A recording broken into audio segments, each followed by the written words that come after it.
चलिए, आप कैसे हैं? अच्छे हैं। आज हम एनसीईआरटी कक्षा 10 की बुक एक्सरसाइज 2 बहुपद अर्थात पॉलिनोमियल के बारे में कुछ बेसिक जानकारी को जानेंगे।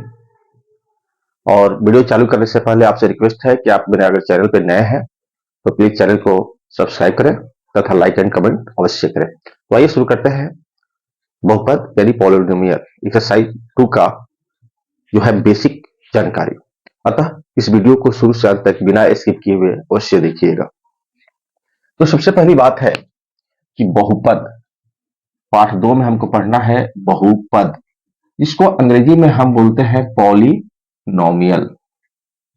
अंग्रेजी में बोलते हैं पॉलिनोमियल। सबसे पहली बात क्या है कि बहुपद जो है इसका शाब्दिक अर्थ क्या है। तो बहु मने ये जो देखिए यहां दो वर्ड मिलकर बना हुआ है बहु और पद। तो बहु मने होता है अनेक, बहु मने होता है अनेक, और पद मने होता है पद। जिसमें अनेक पद हो अर्थात एक से अधिक पद हो उसे हम बहुपद कहते हैं। अब सवाल आता है कि पद क्या है। पद क्या है? तो पद जो होता है ना, ये दो चीजों के मिलने से बनता है। पहला होता है चर और दूसरा होता है अचर। पहला होता है चर और दूसरा होता है अचर, जिसको हम लोग बोलते पद को अंग्रेजी में बोलते हैं टर्म। अंग्रेजी में क्या बोलते हैं? टर्म। और चर को बोलते हैं वेरिएबल, वेरिएबल, और इसको बोलते हैं नॉन वेरिएबल, नॉन वेरिएबल। अब देखिए बात क्या है। अब आपसे कोई पूछेगा बहुपद क्या है, तो जिसमें एक से अधिक पद हो उसे हम बहुपद कहेंगे। अब जो है पद क्या है, तो पद किसे कहते हैं या पद क्या है? तो चर और अचर के मिलने से जो हमें प्राप्त होता है, चर और अचर के मिलने से जो हमें प्राप्त होता है उसको हम क्या कहते हैं? पद कहते हैं। चर और अचर के मिलने से जो बनता है उसे हम पद कहते हैं। अब बात आती है कि चर क्या है। तो चर जो है जिसका मान हमेशा बदलते रहता है, जिसका मान हमेशा, जिसका मान हमेशा बदलते रहता है, बदलते रहता है, उसे चर कहते हैं। उसे हम क्या कहते हैं? चर कहते हैं, यानी वेरिएबल कहते हैं। ठीक सर, कौन ऐसा है जिसका मान हमेशा बदलते रहता है? तो अंग्रेजी के जितने भी अल्फाबेट है जिसको हम मैथ में लेते हैं, जैसे ए बी सी डी हुआ, एक्स वाई जेड हुआ, ये सभी के सभी चर हैं। जैसे में अगर हम देखें तो एक्स हुआ, वाई हुआ, जेड हुआ, ए हुआ, बी हुआ, सी हुआ, ये जो हम कुछ लेते हैं मैथ में वो सभी का अपना कोई मान नहीं होता है। जब आप प्रश्न हल करेंगे तो कभी एक्स का मान 1 आ जाएगा, कभी हल करेंगे तो एक्स का मान 2 आएगा, कभी इसी एक्स का मान आ जाएगा 1.5। हर एक प्रश्न में एक्स का मान अलग अलग आता है, यानी एक्स का कोई अपना वैल्यू नहीं है। इसी तरह ये जितने भी अल्फाबेट हैं इनका कोई अपना वैल्यू नहीं होता है, मान हमेशा बदलते रहता है। तो इसको हम क्या बोलेंगे? वेरिएबल यानी चर बोलेंगे। अब अचर राशि किसे कहते हैं? तो जिनका मान कभी नहीं बदलता है, जिनका मान कभी नहीं बदलता है, कभी नहीं बदलता है, इसे हम क्या बोलते हैं? अचर। जैसे जितनी भी संख्याएं हैं, जितनी भी संख्याएं सभी के सभी अचर हैं। सभी के सभी क्या है? अचर है। सभी के सभी अचर है, चाहे वो पूर्णांक हो या पूर्ण संख्या हो या प्राकृत संख्या हो या वो भिन्न हो या दशमलव में हो, इससे कोई फर्क नहीं पड़ता है। उनका मान कभी उनका मान जो है कभी नहीं बदलता। जैसे 1 हुआ, 2 हुआ, 3 हुआ, 1/4 हुआ, 5 मान के चलिए हम लिखते हैं यहाँ पे 5.7 हुआ वगैरह। इस सभी के सभी इनका अपना मान है, खुद का वैल्यू है, इनका मान कभी नहीं बदलता है। तो ये सब क्या है? अचर है। तो आपको एक कंसेप्ट क्लियर हो गई होगी कि चर राशि और अचर राशि के मिलने से जो बनता है उसको हम पद कहते हैं। ठीक है। अब जो है बहुपद जो है, बहुपद के प्रकार को अगर हम देखें, बहुपद के प्रकार, बहुपद के प्रकार। अब सवाल आता है कि एक एग्जाम्पल ले लें, एक एग्जाम्पल ले लें। जैसे हमने कहा कि चर और अचर के मिलने से क्या बनता है? पद बनता है। तो यहां जैसे मान लीजिए 4 जो है आपका अचर है और x क्या है? चर है। ये दोनों मिला तो एक टर्म बना, तो ये हमारा क्या है? पद है। और यहां अगर आप देखें तो 5y, 5 क्या है, अचर है, और y क्या है, चर है। दोनों के मिलने से एक टर्म बना। तो अगर आपसे कोई पूछ देता है कि बताइए क्या इस, जैसे हम एक नंबर ऑप्शन दे रहे हैं, एक, दो में दे रहे हैं x, तीन में दे रहे हैं 5x, और चार में दे रहे हैं कोई नहीं, कोई नहीं। अब आपसे पूछा जाए प्रश्न कि बताइए इनमें कौन पद है, इनमें कौन पद है। तो देखिए, आपका जब आप तो समझ रहे हैं कि चर और अचर के मिलने से पद बनता है, तो आप इसको जवाब मानेंगे। लेकिन मैं कह रहा हूं कि ए भी पद है और ए भी पद है, ये भी सही है, ये भी सही है, और ये भी सही है। तो इसमें एक से अधिक सही है। अगर हमारा पांचवा ऑप्शन दिया रहता सभी, तो हमारा आंसर एक से अधिक। पांचवा ऑप्शन दिया रहता एक से अधिक, तो हम किसको मारते, एक से अधिक को मारते। किसको मारते, एक से अधिक को। अब पूछिएगा कि सर क्यों, कैसे, ये चार जो है पद कैसे है, टर्म कैसे है। तो हम बता दें आपको कि चार गुनी एक्स का पावर हम जीरो मान सकते हैं, क्योंकि हम जानते हैं कि किसी भी चीज का पावर अगर जीरो हो जाए तो उसका वैल्यू वन होता है। तो चार गुने एक्स का पावर जीरो, यानी इसका वैल्यू वन है, तो ये हो जाएगा चार। यानी हमारा चार क्या है, टर्म है, यानी पद है। और आप इसलिए ये पद है क्योंकि ये तो अचर राशि है, और यहाँ चर भी है, लेकिन उसका पावर क्या है, जीरो है, जिसके कारण ये क्या हो चुका है, गायब हो चुका है। अब यहां बात करेंगे ये ये पद है कि नहीं है, तो बिल्कुल है। आप जानते हैं कि कोई भी जिसे ये चर दिया हुआ है, यहाँ पे कोई संख्या नहीं, तो एक छुपा हुआ रहता है। क्या छुपा हुआ रहता है, एक। यानी एक अचर राशि हो जाएगी और ये चर राशि हो जाएगी। तो अचर और चर मिलकर क्या बन गया, पद बन गया। तो एक से किसी भी संख्या में गुना करते हैं तो उसका वैल्यू वही आता है, यानी एक्स। तो एक्स हमारा क्या है, पद है। अब हम बात करें कि पद के आधार, सॉरी, बहुपद के प्रकार। किसका प्रकार, बहुपद का प्रकार।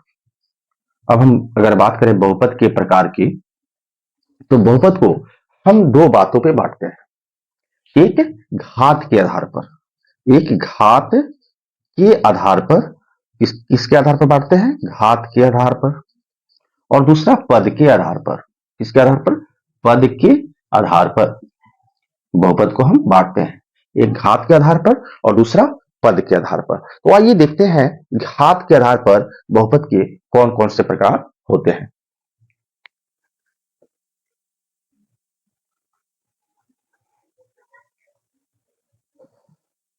घात के आधार पर बहुपद के प्रकार।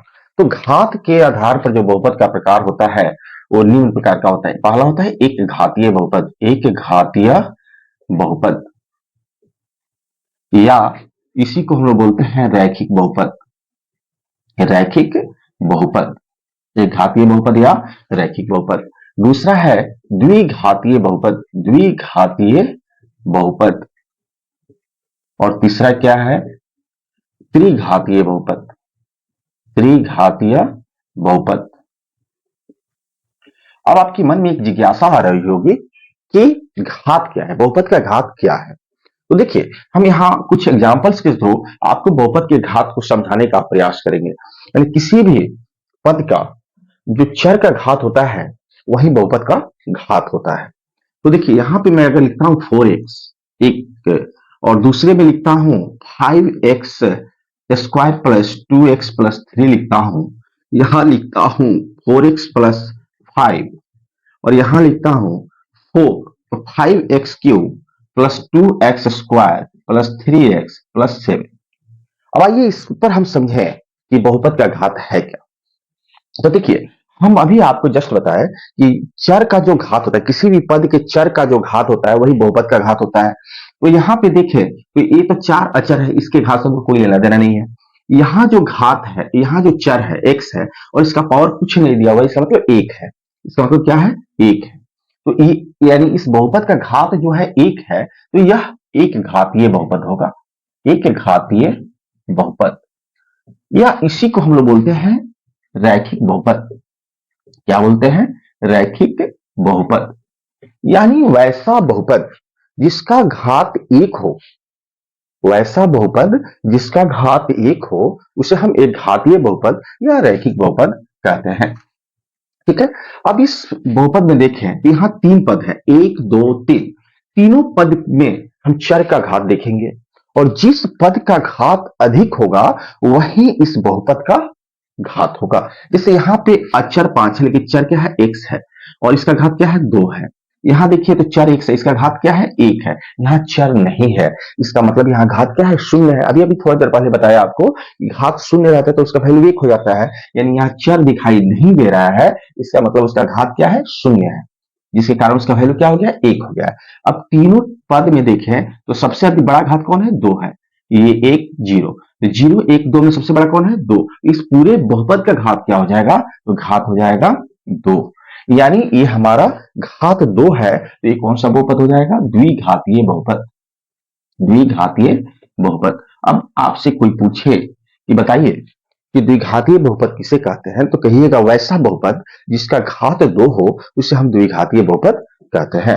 वैसा बहुपद जिसका घात 2 हो उसे हम द्विघातीय बहुपद कहते हैं। अब इस 3 नंबर को देखें तो यहाँ चर 1 है, इसका घात 1 है। यहाँ चर कोई नहीं है, इसका मतलब वहां चर था लेकिन उसका पावर क्या है, 0 है, जिसके कारण क्या हो चुका है, उसका वैल्यू 1 हो गया है, और 1 से इसमें गुणा करें तो मान 5 ही आएगा। अतः यहाँ जो चर है उसका मान क्या है, 0 है। तो यहाँ अधिक घात क्या है, 1 है। यहाँ घात पहले पद का घात 1 है, दूसरे पद का घात 0 है, यानी 0 और 1 में बड़ा कौन है, 1 है। अतः इस बहुपद का घात क्या हो जाएगा, 1 हो जाएगा। और आप जानते हैं कि वैसा बहुपद जिसका घात 1 हो वह एक घातीय बहुपद या रैखिक बहुपद होता है। अब यहां देखिए, यहाँ 4 पद है, 1 2 3 4। यहाँ इस पद में चर का घात 3 है, इस पद में चर का घात 2 है, इस पद में चर का घात 1 है। यहाँ कोई चर नहीं, इसका मतलब उस चर का पावर 0 है, ठीक है ना। तो देखिए 3 2 1 0 में सबसे बड़ा कौन है, 3 है। अतः इस बहुपद का घात क्या हो जाएगा, 3 हो जाएगा। इस बहुपद का घात 3 होगा, तो ये कौन सा बहुपद होगा, त्रिघातीय बहुपद, त्रिघातीय बहुपद। अभी आप देखेंगे कि त्रिघातीय बहुपद किसे कहते हैं, तो इसका परिभाषा हो जाएगा वैसा बहुपद जिसका घात 3 हो उसे हम त्रिघातीय बहुपद कहते हैं। दूसरी चीज आ रही है, अब पद के आधार पर, क्योंकि हमने घात के आधार पर बहुपद के प्रकार को देख लिया, अब हम देखेंगे पद के आधार पर बहुपद कितने प्रकार के होते हैं। तो पद के आधार पर बहुपद देखिए, पहला होता है एक पदी बहुपद, एक पदी बहुपद। पद के आधार पर बहुपद का प्रकार देखिएगा तो पहला होगा एक पदी बहुपद, दूसरा होगा द्विपदी बहुपद, द्विपदी बहुपद, द्विपदी बहुपद, और तीसरा होगा त्रिपदी बहुपद, त्रिपदी बहुपद, और चौथा होगा चतुष चतुष चतुष्पदी बहुपद, और पांचवा होगा बहुपदी बहुपद, बहुपदी बहुपद। अब कहिएगा कि एक पदी बहुपद क्या है, तो नाम से स्पष्ट है, एक पदी बहुपद यानी वैसा बहुपद जिसमें पदों की संख्या 1 हो। जैसे ये देख रहे हैं, इसमें ओनली वन एक पद है और उस पद का नाम क्या है, 4x। तो यह कौन सा बहुपद हो जाएगा, एक पदी हो जाएगा। क्या हो जाएगा, एक पदी बहुपद हो जाएगा। द्विपदी, द्वि माने दो, पदी माने पद, बहुपद माने बहुपद, यानी वैसा बहुपद जिसमें कितने पद हो, तो 2।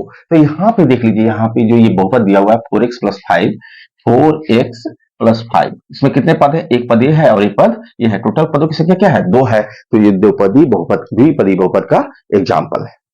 तीसरा है त्रिपदी बहुपद, यानी वैसा बहुपद जिसमें पदों की संख्या 3 हो। तो अगर आप यहां देखें, यहाँ पे तो ये बहुपद जो देख रहे हैं, एक पद, दो पद और 3 पद, इसमें पदों की संख्या क्या है, 3 है। अतः ये कौन सा बहुपद हो जाएगा, त्रिपदी बहुपद हो जाएगा। कौन सा बहुपद हो जाएगा, त्रिपदी बहुपद। ओके, अब बात आती है चतुष्पदी। इसी तरह 3 पद था तो त्रिपदी, चतुष्पदी का मतलब 4 पद होगा तो चतुष्पदी, और बहुपदी बहुपद का मतलब होता है जिसमें वैसा बहुपद जिसमें पदों की संख्या 4 से अधिक होती है। वैसा बहुपद जिसमें पदों की संख्या 4 से अधिक होती है उसे हम बहुपदी बहुपद कहते हैं। अब आइए हम एक घातीय बहुपद, द्विघातीय बहुपद और त्रिघातीय बहुपद को थोड़ा सा इसके शून्यक के बारे में देखें। एक घातीय बहुपद, द्विघातीय बहुपद और त्रिघातीय बहुपद के शून्यक के बारे में थोड़ा सा देखें।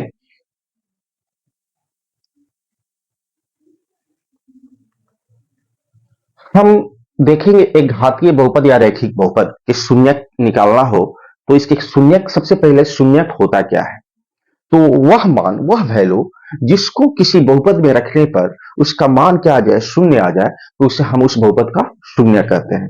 जैसे देखें तो अगर यहां हम लिख रहे हैं 4x plus 4x plus 4 equal to 4x plus 4 एक बहुपद दिया हुआ है, तो इसका शून्य क्या होगा?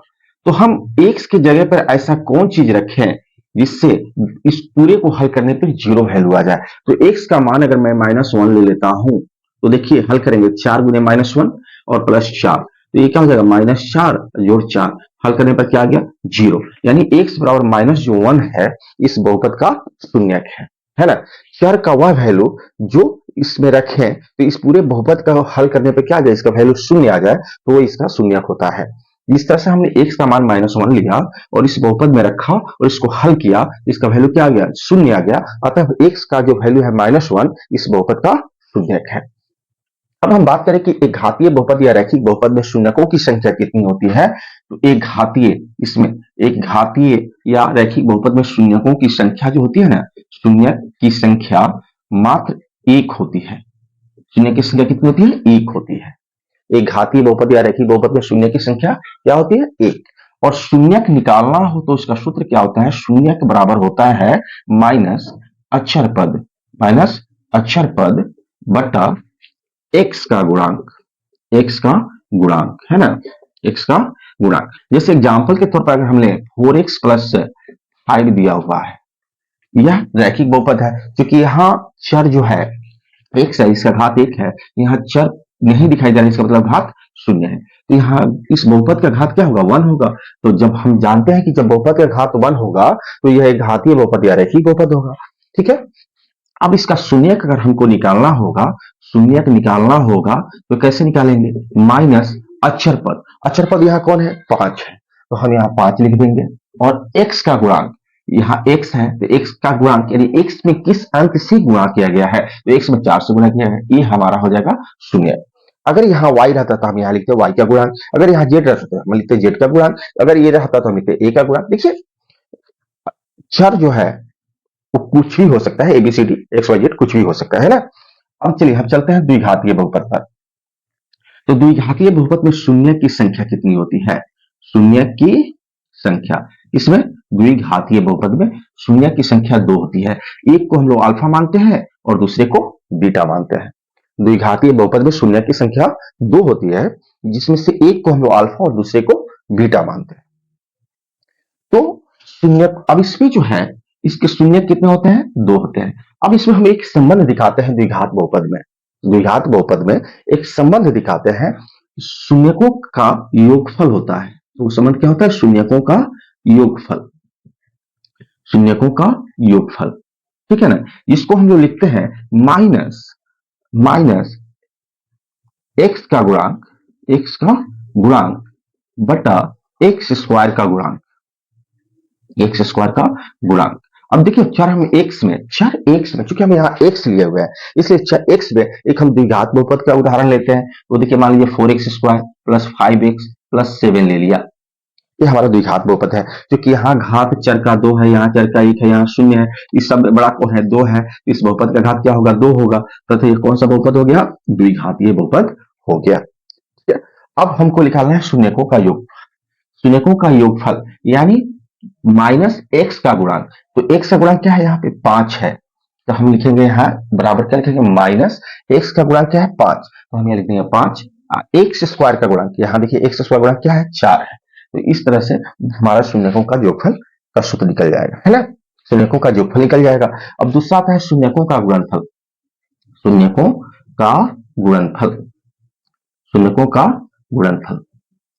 ठीक है। तो शून्यकों का गुणनफल बराबर होता है अक्षर पद, क्या होता है, अक्षर पद बटा एक्स स्क्वायर का गुणांक, अक्षर पद बटा एक्स स्क्वायर का गुणांक। तो देखिए तो यहाँ अक्षर पद क्या है 7 है, तो हम 7 लिख देंगे, एक्स स्क्वायर गुणांक क्या है 4 है, 4 लिख देंगे। इस तरह हम शून्यकों का गुणनफल भी निकाल लेंगे।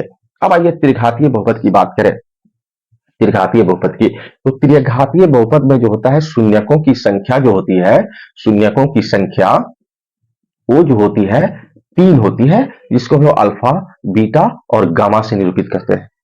त्रिघातीय बहुपद में शून्य की संख्या कितनी होती है, 3 होती है, जिसको हम लोग अल्फा, बीटा और गामा से निरूपित करते हैं।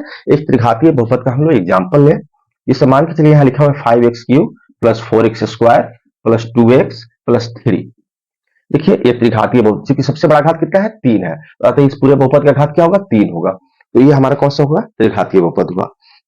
अब सबसे पहले इसके शून्यकों के बीच जो संबंध दिखाया जाता है, पहला संबंध होता है शून्यकों का योग, शून्यकों का योग, शून्यकों का योग। तो शून्यकों का योग बराबर हो जाएगा माइनस एक्स स्क्वायर का गुणांक, माइनस एक्स स्क्वायर का गुणांक बटा एक्स क्यूब का गुणांक, एक्स क्यूब का गुणांक। तो शून्यकों का योग यानी alpha plus beta plus gamma. X square गुणांक क्या है 4 है, तो माइनस 4 बटा एक्स क्यूब का गुणांक क्या है 5, तो बटा 5 हो जाएगा, है ना। अब हम क्या करते हैं, अब निकालते हैं शून्यकों के गुणनफलों का योग। शून्य दूसरा संबंध है शून्यकों के गुणनफलों का योग, गुणनफलों का योग, शून्यकों के गुणनफलों का योग। देखिए ये सूत्र क्या होता है, ये होता है x का गुणांक, x का गुणांक बटा x क्यूब का गुणांक, x क्यूब का गुणांक, ठीक है। अब देखिए शून्यकों गुणनफलों का योग यानी शून्यकों का जिससे अल्फा प्लस बीटा एक बार गुणा किया, beta into gamma plus gamma into alpha. देखिए शून्यकों को बारी बारी से एक दूसरे में गुणा करके इनको जोड़ेंगे तो उसको हम बोलते हैं शून्यकों के गुणनफलों का योग। बराबर ही हो जाएगा, एक्स का गुणांक क्या है देख लीजिए 2 है और एक्स क्यूब का गुणांक क्या है 5 है, तो 2 बटा 5 हो जाएगा। तीसरा संबंध है शून्यकों के गुणनफल, शून्यकों का गुणनफल, शून्यकों का गुणनफल, है ना।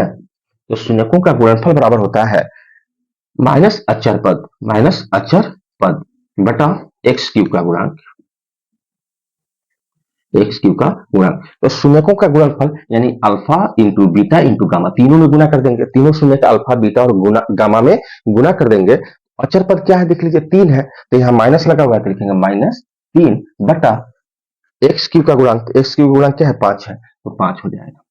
इस तरह हम एक घातीय बहुपद, द्विघातीय बहुपद और त्रिघातीय बहुपद के शून्यकों की संख्या, एक घातीय बहुपद में कितना शून्यक होगा, द्विघातीय बहुपद में कितना शून्यक होगा, त्रिघातीय बहुपद में कितना शून्यक होगा और उनके शून्यकों के बीच संबंध क्या होगा, इसको हम लोगों ने देखा। एक चीज और मैं आपको बता दूं जाते जाते कि द्विघातीय बहुपद का मानक रूप क्या होता है, तो उसका सूत्र होता है, याद रखिएगा, एक्स स्क्वायर माइनस शून्यकों का योग यानी alpha plus beta into x plus alpha into beta, ये होता है हमारे द्विघात बहुपद का मानक रूप।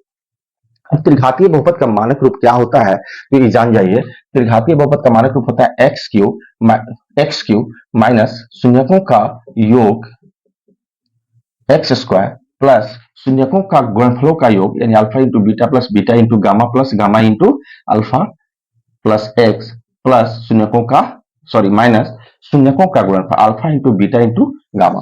तो द्विघातीय बहुपद का मानक रूप ये होता है और त्रिघातीय बहुपद का मानक रूप ये होता है, ठीक है। तो इस तरह से आज हम लोगों ने बहुपद का परिचय देखा, बहुपद के बहुत सारे महत्वपूर्ण फैक्टों को देखा, बहुत जो भी महत्वपूर्ण तथ्य है उन सभी को हम लोगों ने देख लिया। इस तरह से बहुपद में अब ऐसा कोई बात नहीं है जिसको हम लोगों ने इस वीडियो के अंतर्गत नहीं देखा। अगर आपको ये वीडियो अच्छा लगा हो तो प्लीज लाइक एंड कमेंट कीजिए और अगर आप मेरे चैनल पर नए हैं तो चैनल को सब्सक्राइब अवश्य कीजिए। थैंक यू, धन्यवाद।